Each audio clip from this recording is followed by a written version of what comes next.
You'll sleep in the shed tonight." Hannah said it like she was setting out the recycling. Tidy, efficient, no room for argument. The sentence hung in the kitchen air with the smell of bleach and fried onions, and I felt it land in my chest the way a door lands when it's been shut a little too hard. I put my mug in the sink so gently the porcelain didn't dare clink. At 74, I have learned the power of quiet. It startles people more than shouting. Oliver wouldn't meet my eyes. He stood by the back door, thumb grazing the nick in the paint where Max had once jammed a scooter through, the good oak threshold gouged like a wound. "It's just for tonight, Mum," he said, but his voice had that tremor he gets when he wants to sound firm and only manages tired. "You know how she is about the carpets." "I know how she is," I answered, and reached for the dishcloth. My hands remember work. They always do. The cloth made a damp circle around the ring my mug had left, and I fixed on that, because staring at a circle is easier than staring at a sun who has nothing to give you but absence. Outside, the shed sulked under the eucalyptus, corrugated roof ticking from the day's heat. In winter, it sweats and smells of nails and mice. In summer, it smells of dried lawn and the last job no one finished. Hannah had been the one to name it the garden room, as if adding syllables could turn air into warmth. She'd put a candle in there once, a citronella thing that made my eyes sting. Tonight, there would be no candle. Tonight, there would be the thin camp mattress that hurts my hip and a spider in the corner that minds its own business better than most people I know. Lily already brushed her teeth, Hannah added, wiping the counter as if my presence were a smear. "We need the downstairs bathroom free. The plumber said the upstairs pressure won't hold well, it's just easier." Easier. That word again. People say easier when what they mean is for me. I folded the dishcloth, placed it over the tap's neck like a scarf. "Right," I said. "I'll take a blanket." Hannah's mouth softened into a smile that didn't touch her eyes. "Thank you for understanding, Margaret." She likes to say my name the way receptionists do, as if courtesy were the same thing as love. I walked down the hall that still remembers other footsteps, Oliver's small ones closing the space between us, the whir of his late father's drill, Lily's ballerina scuff, Max's dinosaur stomp. The night air met me at the back door, warm and windless. A moth thudded at the porch light like a tiny, steady fist. From the neighbor's tree, a blackbird sent out a string of notes that sounded like a question I didn't feel like answering.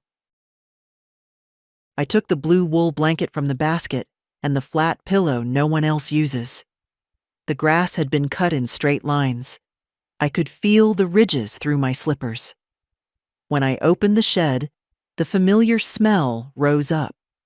Cardboard, oil, a dampness that never quite leaves. I paused, because dignity likes pauses. I could go in, lie down, make myself small, be easy. Instead, I set the blanket over the sawhorse to air and stood a while. I listened to my heart knock once, twice, like it was asking permission to be brave. Isn't it strange how courage isn't a leap but a turning, the slow swing of a gate on a hinge you finally oil? Inside the house, a cartoon giggled from the sitting room. Lily's laugh lifted, then broke, then lifted again. Max shouted something about rockets. Oliver's voice, low. Hannah's, lower. Life arranging itself without me, the way water finds a way around a stone. I have never wanted to be a stone. I wanted to be soil, quiet and full and necessary. Soil doesn't boast, but it holds everything up. I went back inside for my cardigan. Hannah glanced at me, then at the hallway clock, as if time could pin me in place. Everything all right? She asked. The performance of concern. I slid my arms into the wool. Yes, I said. Everything is fine. Oliver followed me to the back step. He rubbed at his eyebrow the way he did as a boy when he'd broken something and didn't know how to tell me. It's just one night, he said. Tomorrow I'll sort the cabinet in the spare room. We'll make space. Tomorrow, I repeated, tasting the word and finding it thin. Good night, love. The shed door shut with the softest click. I spread the blanket, placed the pillow, and sat. I did not lie down. I let the quiet come all the way in. I watched dust turn in the beam from the small window, a galaxy for ants. My hands were steady in my lap. On the workbench, a jar of screws caught the porch light and made a small crown of shine. I picked up a pencil and the back of an old invoice and wrote 3 lines, neat as knitting. Bank at 9. Council office after. Locksmith on the way home. I set the pencil down. In the house, a toilet flushed, a tap ran, a door closed. My name did not travel with any of those sounds. That's all right, I thought. Names are for calling people to you, and I am calling myself. I drew the blanket around my shoulders, breathed once more, and let the night sit beside me like an old friend who never asks for anything I cannot give. I didn't answer the door right away. At my age, a knock can mean anything, from a neighbor bringing pie to trouble arriving uninvited. I looked through the peephole. It was Thomas. No smile, no groceries in his hands, just standing there in his neat work clothes, shifting from foot to foot like a boy caught stealing apples. I opened the door anyway. You changed the locks, he said, glancing at the new brass gleam above the handle. That's right, I replied, stepping aside. Come in, if you can manage without yelling. Inside, he paced, eyes darting around like something here had shifted besides the locks. Mother, you can't do this. You can't just— I can, I interrupted. And I have. His jaw tightened. We have bills, the car payment, the shed. He caught himself, but I'd already heard it. The shed? I repeated, my voice colder than the December wind outside. He looked away, muttering, You weren't supposed to hear that. Oh, but I did. I took a slow step toward him. Last week, you said, You'll sleep in the shed tonight. Your wife laughed. You thought I wouldn't notice? I noticed, Thomas. I always notice. He rubbed the back of his neck, just like his father used to do when cornered. We were joking. You're taking it the wrong way. No, I'm taking it the way it was meant. He tried another tactic, lowering his voice, softening his eyes. We're under pressure, you know that. Work's slow, the mortgage. And I've helped, I said, pointing toward the cabinet where my neatly labeled folders sat. Every loan, every grocery bill, every school fee for your children, it's all in there. But this house, I paused, meeting his gaze, is mine. My name is on the deed, and I decide who stays under this roof. His face flushed, not with shame, but with frustration. You're making a mistake. This family, I cut in, forgot I'm part of it the moment I stopped being useful to you. So yes, Thomas, I've changed the locks, and I've changed something else. You'll find out soon enough. For the first time since he walked in, he looked uncertain. What's that supposed to mean? I poured myself tea, not offering him any. It means the shed will stay empty. And so will my bank account, as far as you're concerned. The clock in the hallway ticked, steady as my heartbeat. He didn't answer right away, and I didn't fill the silence. I'd spent too many years filling silences for him. When he finally left, the door closed softer than I expected. I stood there for a moment, hand on the cool brass of the new lock, and felt something settle inside me. Not anger, not revenge. Just the knowledge that, for the first time in a long while, I'd drawn a line. And I wasn't stepping back over it. The morning after Thomas left, I woke before the sun. Not because I couldn't sleep, though that happens often enough, but because my mind was already walking ahead of me, sorting through the next steps. The tea kettle hissed on the stove, the sound filling the kitchen the way conversation used to. I spread my bank statements across the table. 14 years' worth, neatly filed, every transaction marked in my own hand. I could see the story they told, clearer than any diary. Withdrawals in Thomas's handwriting, cash gifts to help with the children, loans for urgent repairs that never happened. I'd kept track because part of me believed that one day, when they finally saw what I'd done for them, they'd be grateful. But gratitude is like a check from someone who's always just about to pay. You wait, and it never comes. By 8 o'clock, I'd dressed and buttoned my coat. Today wasn't for sitting at the table with old paper. Today was for closing doors that had been left open far too long. The bank manager, a man younger than my grandson, greeted me with a smile that didn't quite hide his curiosity. "Mrs.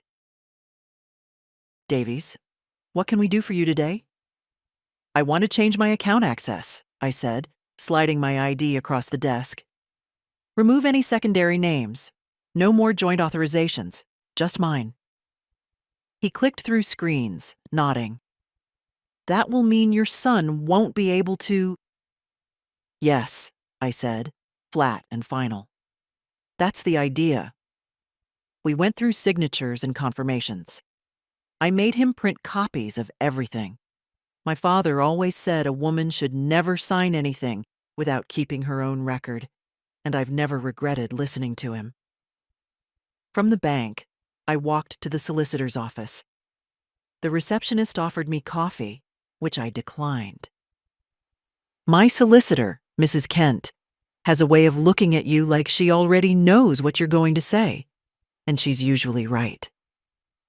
"I want my will updated," I told her as I sat down, "and the deed to the house placed fully in my name. No shared claims, no future rights for anyone else unless I choose it." Mrs. Kent's eyebrows rose, but she didn't ask why. She just started writing.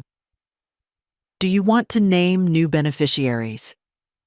"Yes," I said, thinking of Lily and Max. "The grandchildren, directly. No middlemen. And a trust that they can only access when they're 30. By then, they'll know the value of something earned, not handed over." She smiled slightly at that. "Practical." It took hours, but by the time I left, the papers were in order. It's a strange feeling. Walking out of an office knowing your life on paper is different than it was when you walked in. Lighter, somehow. On the way home, I stopped at the locksmith again. "I'll need 2 more sets of keys," I said, "and a deadbolt for the back door." He looked at me as if I'd just told him I was moving into a fortress. Maybe I am. Back in my kitchen, I made tea and sat with the folders one last time before locking them in the cupboard. Outside, the wind moved through the garden, stirring the eucalyptus leaves into a sound like soft rain. It wasn't about shutting Thomas and Hannah out completely, though part of me thought they might leave me alone for a long while now. It was about putting the locks in my life where they should have been years ago, not just on doors, but on my time, my money, my peace.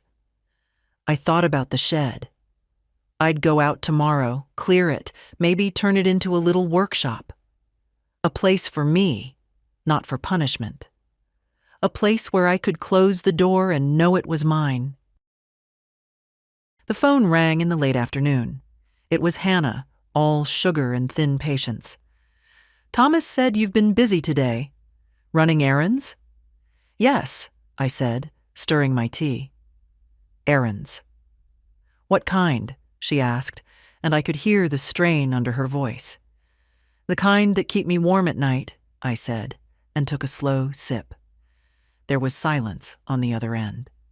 A long one.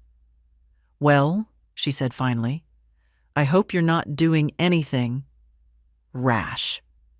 "I've lived long enough," I said, to know the difference between rash and necessary. After I hung up, I stood at the kitchen window and watched the light fade from the garden.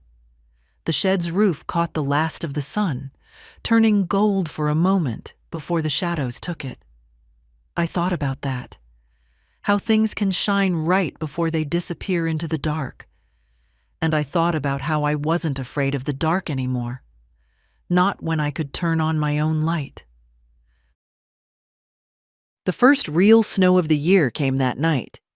By morning, the garden lay under a white quilt, the kind that hides weeds and broken branches and makes everything look cleaner than it is. I stood at the back door with my tea, watching the shed. Its roof held the snow evenly, no sagging, no leaks. That pleased me for reasons I couldn't quite explain. By 9 o'clock, I'd already made my bed, done the washing up, and carried a box of old linens down from the attic. Some were yellowed, some frayed, but a few, good cotton, still strong, went into the keep pile. I was sorting not just cloth, but years, deciding what stayed and what would leave this house along with other things that had outlived their welcome. Around mid-morning, I heard tires crunch on the driveway. Hannah's small silver car, her scarf bright against the snow.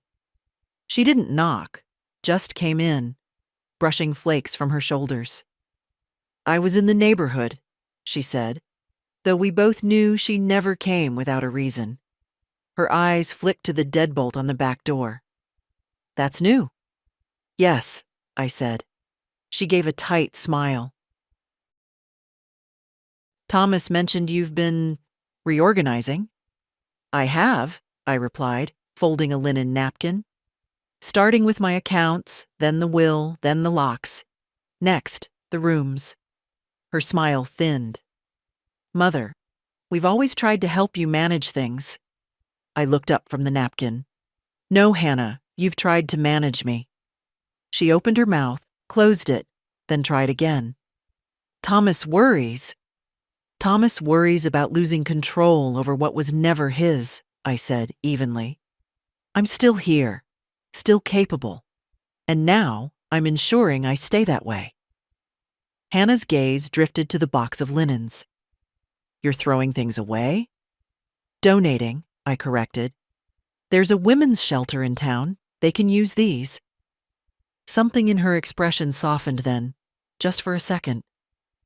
"That's nice," she said, though her voice didn't match the words. She didn't stay long.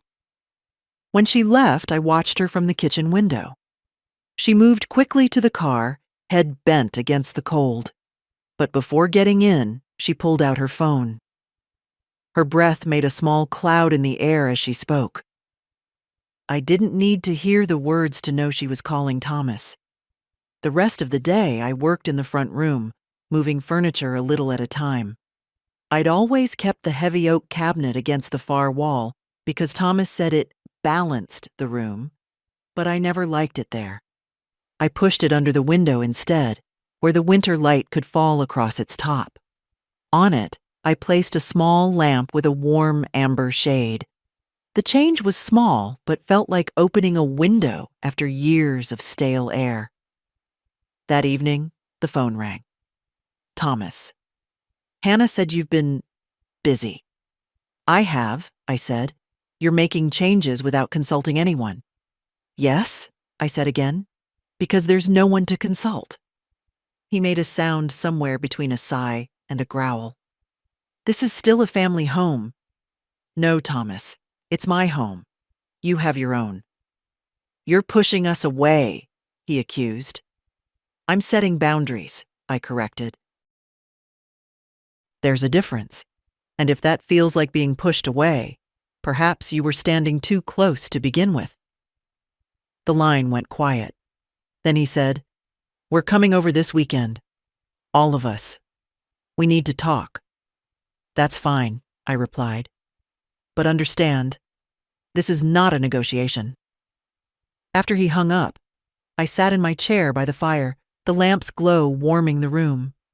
Outside, the snow kept falling, covering the footprints Hannah had left behind. I thought of how snow erases, how it offers a clean page. But come spring, what's underneath will show again. The difference now is that I'll decide what stays visible and what gets removed. And for the first time in a long time, I felt ready for whatever came next. They arrived on Sunday just after noon, the three of them stepping into the hallway like a weather front. Hannah brisk and pale, Thomas with his hands already clenched, and the children trailing behind, quiet in a way children shouldn't be. I'd set the table for lunch, nothing elaborate, a roast chicken, potatoes, carrots, bread still warm from the oven. I believe in feeding guests, even when the conversation will be hard to swallow. Thomas didn't sit right away. We need to talk before we eat, he said, as though the chicken might lose its nerve if we waited. Then talk, I replied, smoothing my napkin over my lap. He looked at Hannah, who cleared her throat.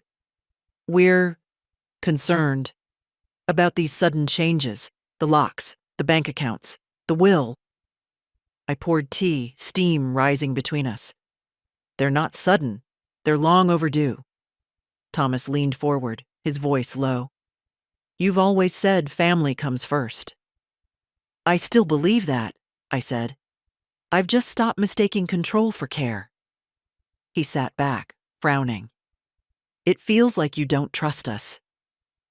I met his eyes. I don't. The silence that followed was thick enough to slice. Lily shifted in her chair, glancing from one adult to another.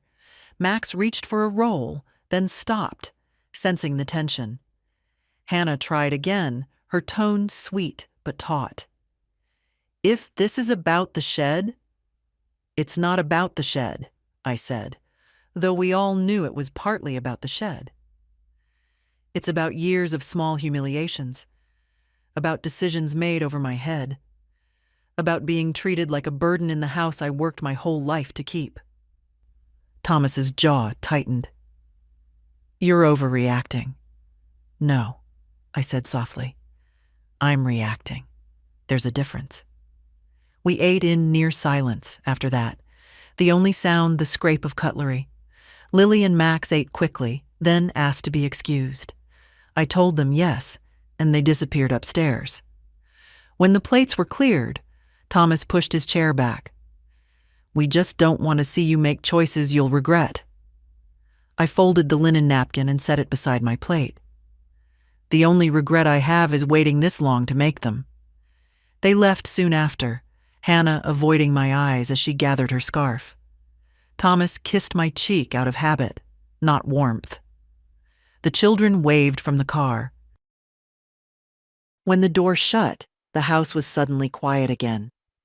I stood there for a moment, hand resting on the new lock, and thought about how calm I felt. They'd come to warn me, to bend me back into place. Instead, they'd found the ground firmer than before. Later, as I washed the dishes, I heard laughter from outside.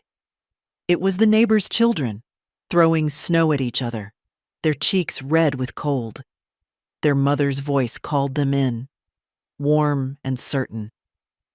I dried the plates and stacked them neatly in the cupboard. For years, I thought peace came from keeping everyone else comfortable, even at my expense. Now I'm learning it comes from making sure I'm not left out in the cold, shed, or no shed. And as I turned off the kitchen light, I realized something. I wasn't afraid of the next visit or the next argument. The house felt different now, not because of new locks or changed papers, but because it was mine again, in more ways than one. The Monday after their visit, I woke with a plan. Not the kind you write down in a notebook, but the kind that starts like a hum in your chest and grows until you can't ignore it.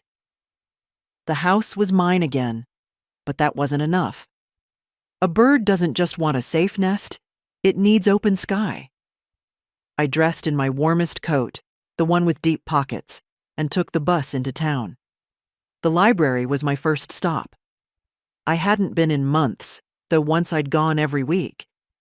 The woman at the desk, Nora, remembered me. "Mrs. Davies, we were starting to think you'd moved away." "Not yet," I said, smiling. "I'd like to renew my card." I walked the aisles slowly, running my fingers over the spines. I chose a crime novel, a gardening book, and a slim volume of poetry. On impulse, I signed up for the Thursday afternoon book club. I didn't ask anyone's opinion about it. From there, I crossed the square to the community center. Inside, a flyer board was covered in curling notices: yoga, knitting circles, a watercolor class. My eyes caught on one near the bottom. Volunteers needed. Women's shelter. I pulled the slip with the phone number before I could talk myself out of it.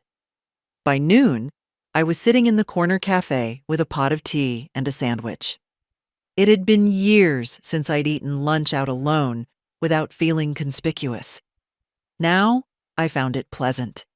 No one to rush me, no one to comment on what I ordered. When I got home, I put the groceries away and left the books on the kitchen table. The afternoon light poured in through the front window, touching the oak cabinet I'd moved. I sat there, letting the quiet settle. At 3 o'clock, the phone rang. Hannah again. "Thomas said you were in town today," she said, her voice careful. "Yes, the library, the community center, lunch." There was a pause. "You should have told us. We could have driven you." "I prefer the bus," I said. "You see more of life that way." She didn't answer right away. "It just worries us, you being out alone." "I've been out alone most of my life, Hannah. And I'm still here." I could almost hear her swallow her next words. "Well, I suppose if it makes you happy." "It does," I said simply. After we hung up, I made myself a cup of tea and read 3 chapters of the crime novel. Outside, the snow had begun to melt, revealing patches of brown grass. The shed's roof dripped steadily. In the evening, I called the number from the flyer. A warm voice answered, introducing herself as Marion, the shelter's coordinator. We talked for 20 minutes. By the end of the call, I was signed up to sort donations every Friday morning. It felt like a small thing, but also enormous. I'd spent so long with my world narrowed to this house, my routines, their visits. Now I could see the edges stretching outward again. Before bed, I stood in the hallway, looking at the new deadbolt on the back door. I thought of how Thomas had frowned at it, how Hannah had eyed it like it was a wall between us. Maybe it was. But walls can be for keeping things safe, not just for keeping things out. I locked the door, turned off the light, and went to bed with the contentment of someone who's just remembered she owns both the nest and the sky above it. Friday morning, I woke before the alarm. Habit, I suppose. I used to rise early to prepare breakfasts for everyone else, thinking it was love. This time, I was up for myself. I put on a thick jumper, wool trousers, and boots I hadn't worn in years. Outside, the air was bright and cold enough to bite. The shelter was on the far side of town, in a low brick building with a mural of wildflowers painted across the front. Inside, the air was warmer and smelled faintly of coffee and laundry powder. Marian met me at the door. She was a brisk woman in her 60s, with silver hair cut short and eyes that noticed everything. "Margaret, you're early," she said, smiling. "That's my kind of volunteer." She showed me the donation room, a space lined with shelves and bins, some neatly stacked, others overflowing. "We sort by type and condition," she explained. "Clothes, linens, toys, kitchenware. Anything clean and usable, we keep. Anything too far gone, we pass on to recycling." I started with a box of winter coats, some with buttons missing, some still carrying the faint scent of someone else's home. My hands knew the work without being told, folding, smoothing, pairing gloves. It reminded me of raising Thomas, back when care had been a simple thing, not a ledger to be tallied. Around 10 o'clock, another volunteer came in, a woman named June. She was my age, maybe older, with laugh lines and a voice like warm bread. We worked side by side, talking about nothing urgent: recipes, the best place to buy good tea, the weather. It was the kind of conversation that doesn't demand you give away more than you want to. By noon, we'd sorted 3 boxes and made a dent in a 4th. Marian came by with mugs of tea. "You're a natural," she told me. "It's just sorting," I said. "It's more than that," she replied.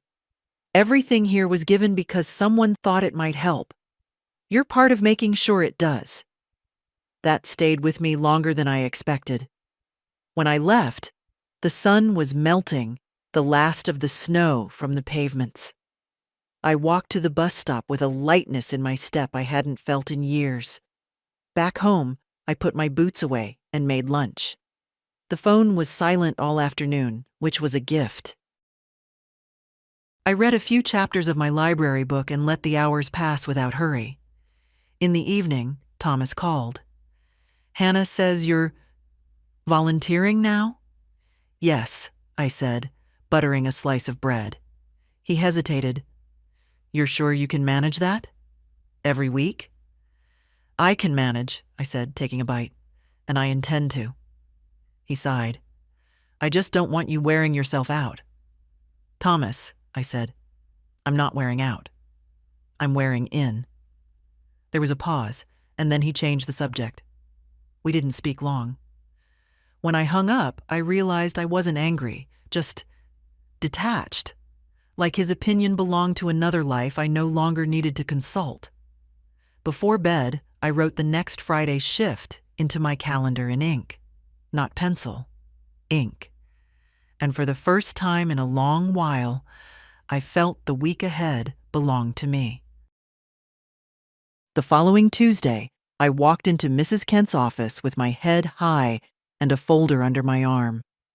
The last time I'd been here, I'd left with drafts and promises. Today, I intended to leave with final papers. Mrs. Kent greeted me with the same knowing half-smile she'd worn before. "Margaret, I've got everything ready for you." Her office smelled faintly of furniture polish and the lavender hand cream she always used. On the desk, 2 neat stacks of documents waited, their crisp edges promising both change and finality.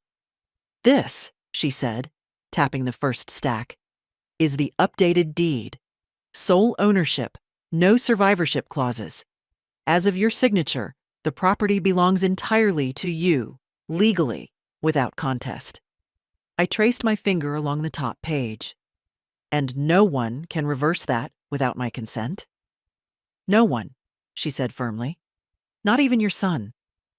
I nodded, feeling something loosen in my chest. She slid the second stack toward me. "And this is the trust for your grandchildren. The terms you set are here: no access until they're 30, direct transfer without parental mediation." I signed each page carefully, not rushing. My father used to say a signature was a kind of oath. You should never give it thoughtlessly. Mrs. Kent notarized the papers with her precise, looping initials. When it was done, she handed me my copies in a leather folder. "Margaret, you've just taken full control of your estate. How does it feel?" I smiled, small but sure. Like, I've just locked the last door I needed to. On the walk home, the wind was sharp, but it didn't bother me. The papers in my bag felt like armor. Every step seemed lighter, not because the ground had changed, but because I had. When I reached the house, the phone was ringing. I almost let it go to voicemail, but old habits die slowly. It was Thomas. "Hannah says you've been finalizing things." His tone had that careful edge he used when trying not to sound accusatory. "Yes," I said simply. "You didn't tell us." "I didn't need to," I replied. He exhaled sharply. "Mother, this secrecy, it's not healthy." I laughed, not unkindly. "Thomas, keeping something safe is not the same as keeping it secret. I'm doing what's healthy for me." There was a long pause before he said, "You're shutting us out." "I'm giving myself room," I corrected. "If that feels like being shut out, maybe you've been standing in the doorway too long." We ended the call soon after. I set the folder in the locked cabinet next to my other important documents. The key went on a small chain I wore under my sweater. That evening, I made a pot of vegetable soup, enough to share. I carried a container next door to Mrs. Jenkins, who lived alone with her cat and a television that always seemed too loud. She thanked me with a surprised smile. When I came back, I lit the amber-shaded lamp on the oak cabinet. The light fell across the room just as I'd imagined when I moved it. I sat in my chair with a cup of tea, looking around at the space that was finally, completely mine. And for the first time in years, I knew that if anyone tried to take it from me, I had both the means and the will to stop them. It was 2 weeks before I heard from them again, long enough for me to believe, foolishly, that they'd accepted the new boundaries. Then, one gray Thursday, Thomas rang. His voice was unusually light, almost cheerful. "Mum, can we pop round this evening? Just for a chat." I knew better than to believe in casual visits from my son. "You can," I said. "But I'm not rearranging my evening for you. I have a book club at the library at 7. A pause. "Book club?" "Yes. We're reading Hardy this month. Do you like Hardy, Thomas?" He didn't answer the question. "We'll come by at 5 then." At 5 sharp, the doorbell rang. They came in with practiced smiles, Hannah carrying a paper bag of biscuits, Thomas holding his coat over one arm. The children weren't with them. "Thought it could be just the adults tonight," Hannah said, as if this were a treat. I made tea but didn't set out plates. We sat in the front room, the amber lamp glowing between us.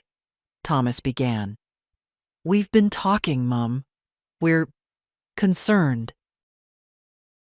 You've been making a lot of changes lately, and we're worried about you being on your own so much."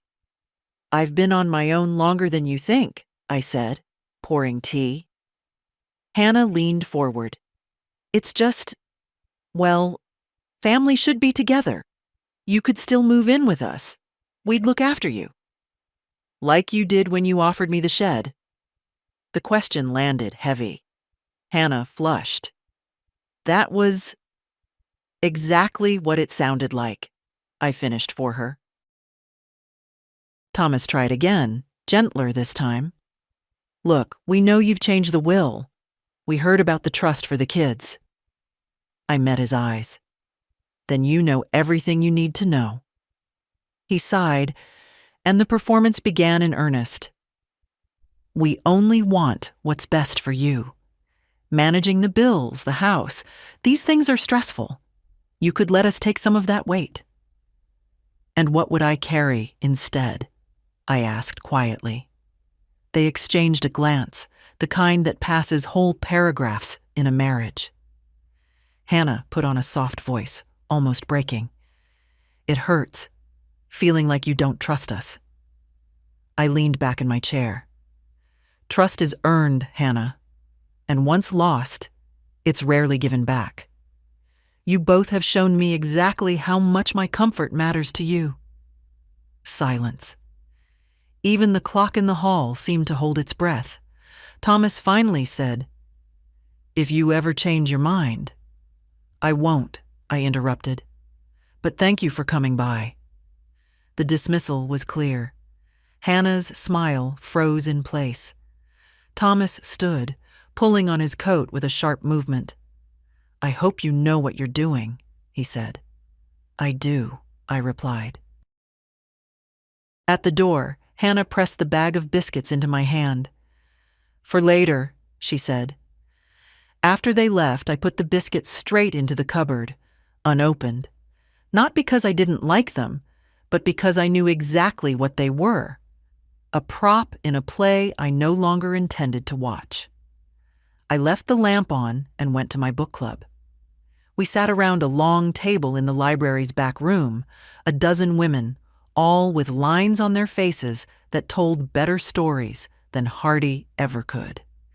We drank tea from mismatched mugs and argued about Tess's choices, each of us certain we could have done better, though life had probably proven otherwise. When I walked home under the streetlights, the air was cold enough to make my breath visible. The shed roof gleamed faintly in the moonlight. I thought of how Thomas and Hannah had sat in my living room, trying to make their voices sound like concern when the real music was control. The difference now was simple. I could hear the tune, and I didn't have to dance. The next morning, I woke with an idea so clear it felt as if someone had whispered it to me in my sleep. The house should look the way I want it to, not the way anyone else left it. I started in the kitchen. The heavy curtains Hannah insisted on years ago, to keep the heat in, came down first. Underneath, the glass was smudged from winters of trapped light. I washed them until the cold morning sun poured in unhindered. The room looked wider, cleaner, like it had taken a deep breath. Next, I opened every cupboard. Out went the chipped mugs, the mismatched plastic containers with no lids, the ugly serving dish Thomas had given me because it was on sale. I boxed it all for the charity shop. I kept only what I liked: the blue teapot from my mother, the white plates I'd bought with my first paycheck, the 2 crystal glasses I'd been saving for special occasions that never seemed to come. From now on, every day was special enough. By midday, the dining room was bare of the massive oak table that had dominated it. A neighbor, Mr. Ellis, helped me carry it into his van. He wanted it for his daughter's first flat. In its place, I put a small round table near the window, just big enough for me and one guest. After lunch, I went into the garden. The snow was mostly gone, leaving the earth dark and damp. The shed stood there, patient as always. Inside, the air was cool and smelled of cedar from the old toolbox. I swept the floor, brushed down the cobwebs, and opened the small window to let the air change. For years, the shed had been storage, a place where things went to be forgotten. Now, I wanted it to be a place I went to remember myself. I moved in an old armchair, a small rug, and a standing lamp from the spare room. I brought out a basket of yarn and my knitting needles. By the time the light began to fade, the shed was no longer a punishment in waiting. It was a retreat. In the evening, I made a simple supper and ate at my new table. The space felt quiet, not empty. I realized how much of the old arrangement had been for appearances, space for large family meals that happened less and less, furniture placed for people who came to visit but didn't really stay. The phone rang just as I was washing my plate. It was June from the shelter. "I've got extra fabric donations here. Would you like some for your knitting projects?" Yes, I said. Bring them by when you can. I've just made room. After we hung up, I sat in my armchair by the fire. The amber-shaded lamp glowed against the walls, softening the corners of the room. Outside, the shed's window reflected a small square of light into the garden, like a lighthouse on a calm night. I thought about how strange it was that reclaiming a space could change the way you moved through it. The kitchen felt like mine because my hands had stripped and cleaned it. The dining room felt like mine because I'd chosen what stayed. The shed felt like mine because I'd refused to let it be a place of exile. For years I'd accepted the arrangement as it was, because changing it would cause comment, because I didn't want to be accused of making a fuss. But there is a quiet kind of fuss worth making, the kind that leaves you sitting in a room that looks exactly the way you want it to. I went to bed early that night, not because I was tired, but because I wanted to wake up sooner to see it all again in the morning light. They came unannounced on a Saturday morning, just after I'd set the kettle on. I saw their car through the front window. Thomas at the wheel, Hannah in her neat scarf, the children in the back. I had no time to hide the changes, and I didn't want to. When I opened the door, Lily and Max ran in first. Lily stopped short in the dining room, her eyes wide. "Where's the big table?" "Gone," I said, smiling. "I've made space for something better." Thomas stepped in, scanning the room. His gaze moved from the small, round table to the bare walls, to the sunlight spilling in from the uncovered windows. "You've redecorated." "I've reclaimed," I corrected. Hannah's voice was careful. "It looks different." "It feels different too," I said, leading them toward the kitchen. The curtains were gone there as well, the light sharp and honest over the countertops. The mismatched clutter was gone. The shelves held only the things I chose. Hannah reached for a mug, then stopped when she saw there were only 4 matching ones left. "Where's the rest?" "Charity shop," I said, pouring tea into the blue pot from my mother. "I decided I only need what I use and enjoy." We sat for tea, though the air felt more like an inspection than a visit. Thomas kept glancing toward the garden, so I let him see it. When we stepped outside, the children went ahead. Lily opened the shed door before I could say a word. "Grandma, you made it pretty." The inside smelled faintly of cedar and wool. The armchair sat in the corner on its rug, the standing lamp ready to glow at night. A basket of yarn rested by the chair, and my half-finished scarf lay neatly on top. Thomas frowned. "You've been spending time out here?" "Yes," I said. "It's mine now. I've made it a place to think, read, knit. Somewhere quiet." He looked around as if searching for something to criticize. "It's not insulated." "I have blankets," I replied. Hannah smiled tightly. "It's nice, I suppose. But isn't it lonely?" "No," I said, looking straight at her. "It's peaceful." Lily curled up in the armchair, running her fingers over the knitting. "I like it here." Max tugged at my sleeve. "Can I come and read with you sometime?" "Of course," I said, feeling a warmth that had nothing to do with the lamp. Thomas cleared his throat. "We just worry about you, Mum. You've made so many changes. It's like you're living my own life?" I finished for him. He didn't answer. Hannah's eyes were on the armchair, her mouth pressed in a line. I knew she was thinking about the night she'd told me to sleep in here, and how different it looked now, how I'd taken her intended insult and turned it into something she couldn't touch. After tea, they left quickly. No lingering, no casual talk about the week ahead.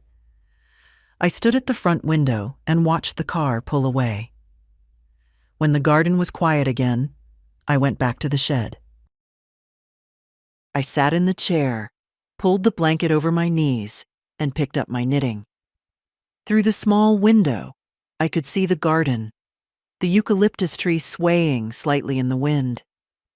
I thought about the look on Hannah's face, the way Thomas had walked through the house as if cataloging what was no longer his to influence. And I realized this was the moment they understood. I wasn't just locking them out. I was unlocking parts of myself they couldn't manage or diminish. It was a victory without noise, without speeches. Just a woman in her own chair, in her own shed, working on a scarf that would be finished in her own time. It was Lily who called me first, not Thomas, not Hannah. Lily. Her voice was quiet, as if she were speaking from a corner where no one could overhear. "Grandma," she said, "can I come over after school on Friday?" "Just me." I didn't ask why. "Of course," I said. "I'll meet you at the bus stop." Friday came with a pale winter sun and a sharp wind. I waited by the bus shelter, my scarf pulled tight. When Lily stepped down, she smiled in a way that told me she'd been holding it in all week. At home, I put the kettle on and let her choose biscuits from the tin. She picked the shortbread, 3 pieces, and we sat at the small round table. "Everything looks different," she said, looking around the kitchen. "Brighter." "That's because I took down the heavy curtains," I told her. "Light is free. You should never let anyone charge you for it." She laughed, then grew serious. "Mum says you're being stubborn. Dad says you're making things hard for everyone." I stirred my tea. Sometimes doing what's right for yourself will feel wrong to people who liked it better when you had less power. She thought about that for a while, nibbling her biscuit.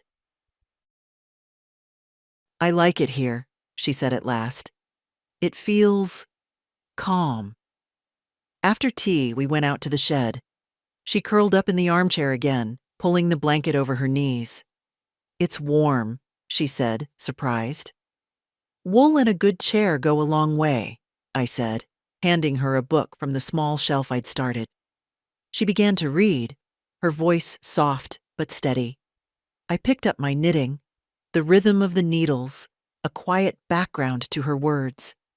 After a few chapters, she put the book down. "Grandma, do you ever get lonely?" I looked at her. Really looked. "I get alone," I said. "But that's different from lonely. Lonely is when you're with people who make you feel invisible.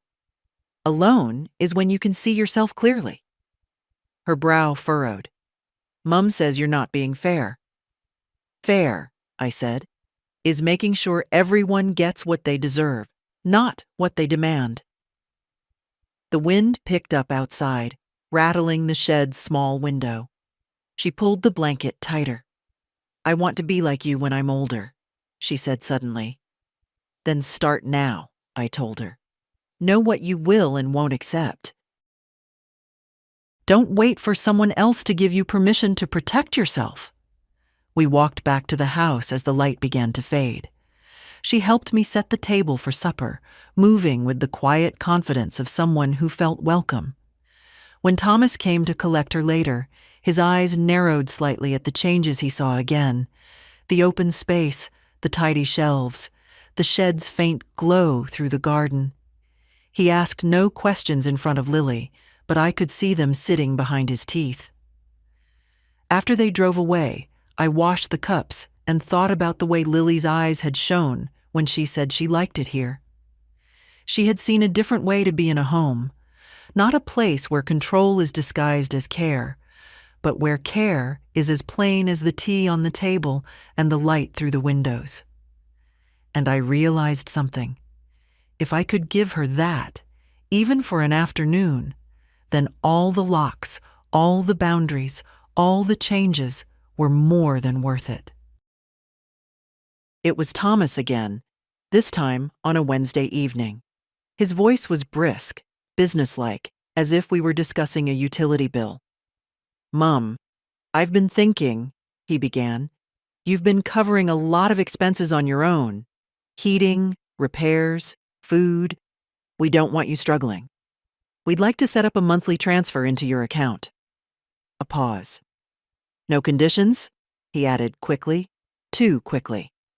I leaned back in my chair, letting the words hang in the air. "That's generous of you."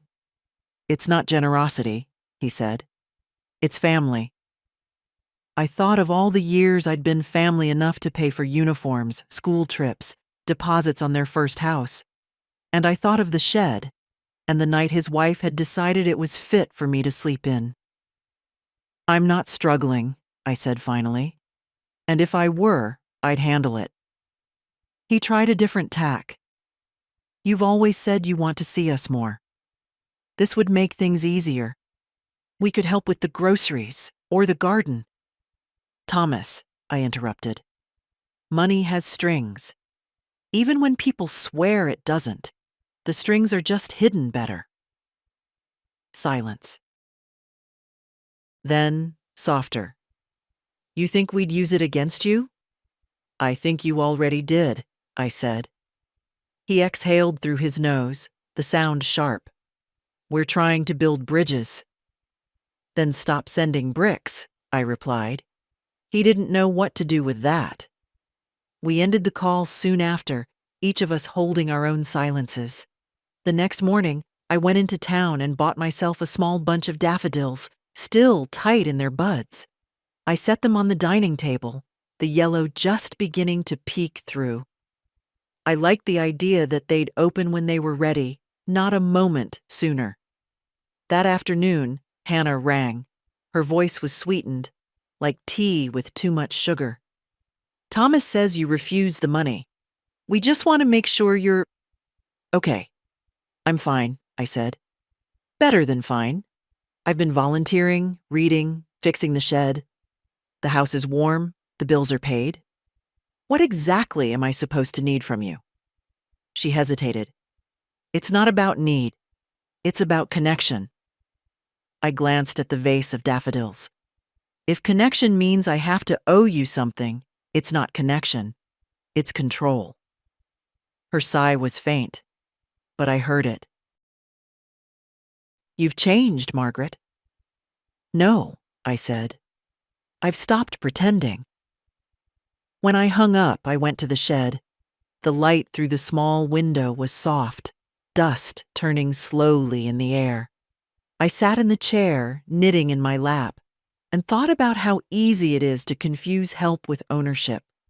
The scarf was nearly finished now, thick and warm, the colors blending from deep green to gold. I decided I'd give it to Lily. Not for her birthday, not for Christmas. Just because she'd sat here with me and understood what this space meant. By evening, the daffodils on the table had begun to open. I boiled an egg, made toast, and ate while the light faded from the garden. The shed's window glowed faintly in the dark, a reminder that there was a place in this world that was entirely mine. And no matter how many offers came, wrapped in politeness or sugar, I had no intention of selling that back for the price of anyone's help. They came together this time. Thomas, Hannah, and no children. That was my first sign. If they didn't bring Lily and Max, they wanted privacy for something they didn't want overheard. It was a Saturday afternoon, the kind of winter day when the air feels thin and the sun never quite commits. I was in the shed, knitting, when the knock came.